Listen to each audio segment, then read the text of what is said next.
Phone లేదు, message లేదు. నేను ఫోన్ చేసినా కూడా నా ఫోన్ ఎత్తలేదు. వాళ్ళ డాడీ దాన్ని ఏమంటాడో ఏమో. దాని గురించి నువ్వేం ఆలోచించకు, నువ్వేం రంది పెట్టుకోకు. ఏదో బిజినెస్ డ్యూటీ అన్నారు కాదురా, మరి అవైనా చూసుకోరాదు. ఏమోనే అమ్మ, అసలు నాకు ఇప్పుడు ఏం చేయాలో అర్థమవుతలేదే. మరి జానకిని ఒకవేళ అడగలనానే అమ్మ?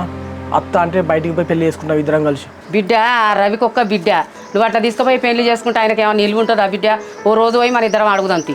అమ్మ ఎవరో ఫోన్లో జస్ట్ ఇట్లా జరిగిందని చెప్పినందుకే ఆ మాటలు పట్టుకొని దాని ఇంటికి వెళ్ళి బయటికి రానియకుండా నాతో మాట్లాడనీయకుండా చేస్తాడు.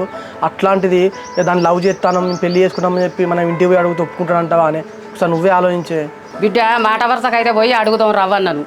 నీకు ఇష్టమైనాక జానకి ఇష్టమైనాక ఇవ్వకపోతే ఏం చెప్తాడు ఆయనే? అదే అమ్మ, ఇక ఒకసారి జానకి వాళ్ళకైనా ఫోన్ అన్న మెసేజ్ అయినా చేస్తే ఇట్లా మీ ఇంటికి అడుగుదామని చెప్పి చూస్తా. అది ఏమంటావు దాన్ని బట్టి మనం ఆలోచిద్దాం. సరే బిడ్డ, జానకి ఒక్క మాట చెప్పి ఉంచు.